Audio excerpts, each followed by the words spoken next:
de continuar isso, eu só queria ler um e-mail. Eu já pedi autorização para a autora do e-mail, que é a Mari, que está ali, porque esse e-mail chegou... Ela que mandou o e-mail. Esse e-mail chegou assim, acho que no nosso primeiro dia, quando eu falei na sua classe do Palavrarte, à noite chegou na minha casa e ela nem sabia que era eu que iria ler o texto dela, né, o e-mail dela. Mas eu queria ler porque sintetiza o que muitas outras pessoas mandaram por meio de e-mails pra gente. Oi, tudo bem? Adorei a iniciativa de vocês. Sabe, desde muito pequena eu sempre quis ser escritora. Entrei no Band no 6º ano, em 2011, e fiquei extremamente desapontada por não poder fazer parte de jornal ou blog algum, exatamente por estar no fundamental, mas ainda por estar no 6º ano. Mas sabe que isso até foi bom? Aproveitei ao máximo esses 3 anos para estudar bastante, ler bastante e coisas assim. E agora, com base estudantil mais firme, ter essa oportunidade é algo muito bom. De qualquer modo, gostaria muito de participar. Mas como funciona? É só mandar em arquivo de textos? Então, gente, é só mandar um arquivo de textos para o palavrarte@colband, não dá para ver ali, né? Não. É palavrarte@colband.com.br. Quem organizava até agora era a Michele, a publicação, mas a Michele vai fazer um intercâmbio para a Espanha, ela vai para outra, né? Então, agora ela mudou de cargo, ela vai ser nossa correspondente internacional. Nós somos muito chiques. E a Michele, querida, vai ser a nossa correspondente. Não, ela vai para Sevilha e de lá ela vai... Mas o Tiago, que eu não sei se está por aí... Aqui. Tá lá, vai cumprir a missão da Michele, organizando o cronograma de apresentação. Ok? Antes de a gente passar a palavra para os alunos, a gente queria ler só um pequeno texto, que é uma coisa que acontece muito nos nossos corredores e que diz muito a respeito ao trabalho do Palavrarte, tá bom?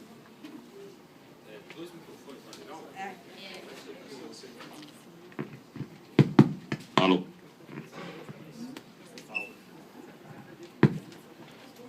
É um texto, como a Lenira falou, que corresponde muito a tudo que tem acontecido e também é um convite para todo palavra-artista, ou que ainda não foi palavra-artista, mas para ser palavra-artista. Conversa de palavra-artista. Mas eu não sei se é bom. Manda! Eu nunca mostrei para ninguém. É a oportunidade. Não sei se vão gostar. Envia. Espero que gostem. Agradecemos. Dá uma olhadinha antes. Não precisa. Quero uma opinião. Publicaremos.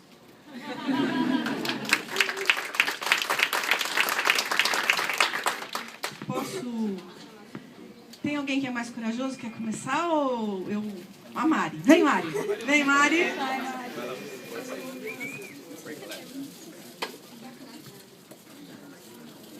As nossas menininhas que estão crescendo, né? A Mari já tem 2 textos publicados, ela escolheu um deles, eu não sei qual deles, né?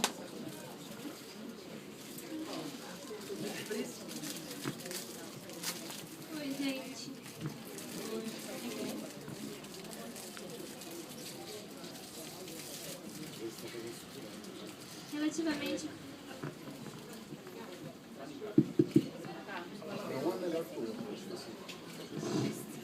Relativamente verdadeiro. Não sei o que falar, nem como gesticular, escrevo. O deslize vagaroso das letras pintando o papel com as mais delicadas palavras, o acalmar das mentes turbulentas. Mas os textos não falam de nada, pois tudo é substituível, relativo. O insignificante de um pode ser o mundo do outro. Falam então de tudo? A relatividade de hoje nos cerca e possui, consome. E muitas vezes os limites da própria compreensão chegam a nos ser incompreensíveis e inalcançáveis. Afinal, por mais que nos convençamos do contrário, não aguentamos loucura nenhuma além da nossa.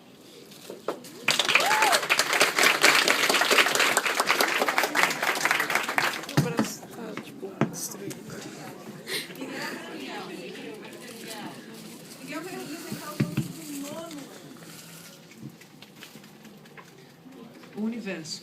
Às vezes macho, às vezes fêmea. Às vezes sim, às vezes não.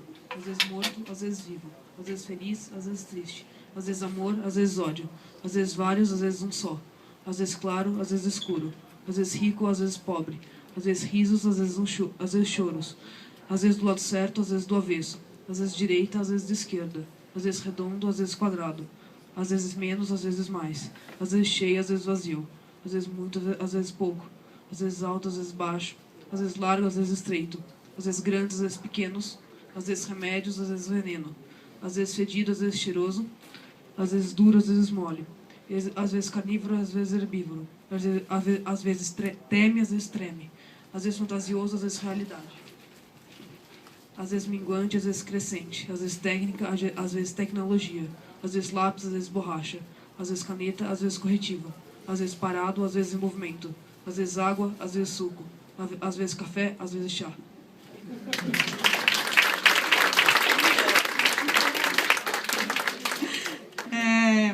O Adalberto, vem, Adalberto.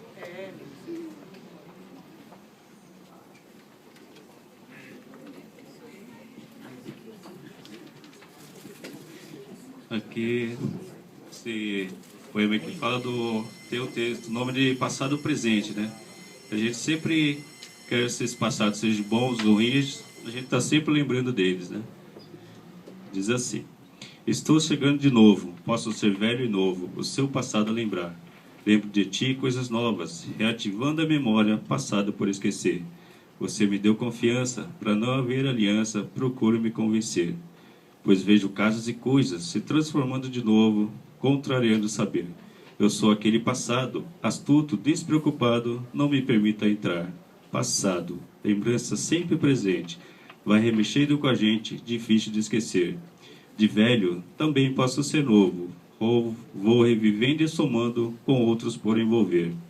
Distinto passado, lembranças às vezes distante, resolve para mim por enquanto, só me permita pensar. Pensando, às vezes, sou surdo e mudo. Ao longo desta estrada, quero sorrir, não chorar. Sorrindo, digo para o tempo presente, fico de vez do meu lado, sei perdoar, viver e amar.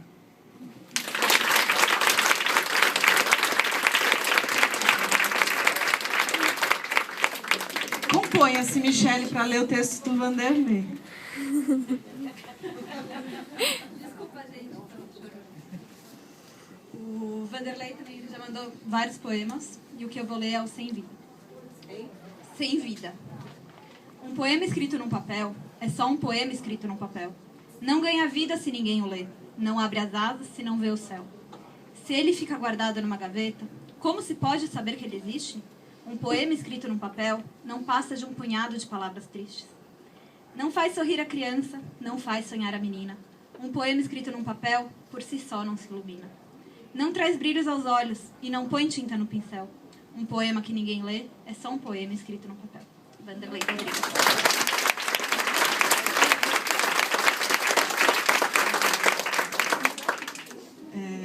Pedro. O do Pedro não é um poema. O meu é um texto, inclusive o Léo aqui pediu para botar uma música dele de fundo. Aí eu resolvi aceitar, ele vai colocar aí. Só para explicar, isso era um texto que eu escrevi, não exatamente na adolescência, eu estava aí aos 20 anos, escrevendo com uma turma que escrevia... hoje né? É 21. Então escrevendo com uma turma que escrevia histórias de suspense, etc. E nós nos propomos a escrever uma história de fantasmas. Então, eu fiz essa daqui. Vamos só ajustar o volume. Pode ir. Mas eu só desço o volume um pouquinho. Isso. Melhor. Mais alto. Tá bom, então. Ok, pode começar. Lázaro empurrou o portão da casa onde Margot vivera seus últimos anos. O portão de ferro rangeu o descuido do tempo. No pequeno jardim da entrada, as folhas secas de uma figueira enorme voaram varridas pelo vento. Margot adorava aquela figueira. Adorava mais ainda os figos que ela recebia dela como gratificação pelos cuidados, numa relação simbiótica. A árvore havia sido quase tão velha quanto ela, mas agora Margot estava morta e a figueira perdurava. Pro inferno com a simbiose. Lutando contra a artrite, Lázaro escolheu a chave que conhecia tão bem e abriu a porta da frente.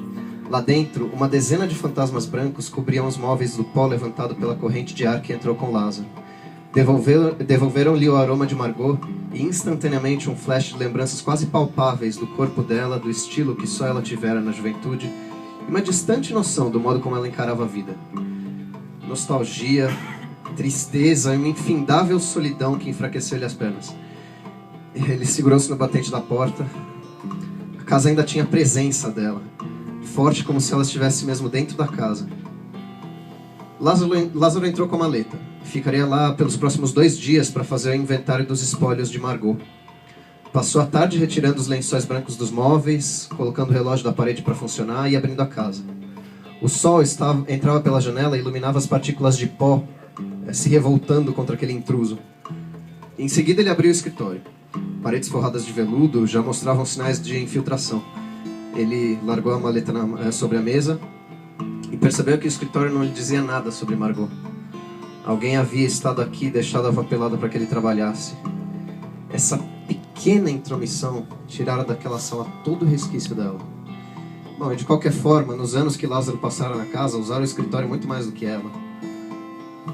No andar de cima, Lázaro saiu para um corredor estreito em forma de L que levava a 2 quartos à direita e um banheiro à esquerda. Guiado por um irracional desejo, ele pisou no banheiro em frente ao espelho simples, quadrado, sobre a pia branca que ele sabia que estava descolada da parede bamba. A Margot nunca consertara a maldita pia.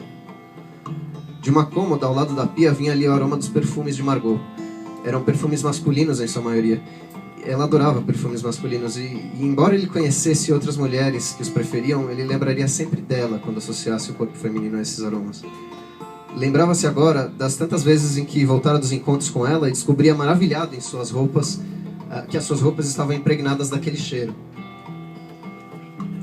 Ele esticou a mão para alcançar o interruptor, mas deteve-se diante de uma ideia estranha de que encontraria no espelho não o seu próprio reflexo, mas o reflexo dela. Pausa. Um gotejar de canos vazando trazia à mente ideias de tempo, do limo crescendo entre os azulejos. Ele respirou fundo e apertou o interruptor. No espelho, apenas a figura nariguda e enrugada dele mesmo. A devastação de seus cabelos brancos, criando entradas cada vez mais fundas na testa.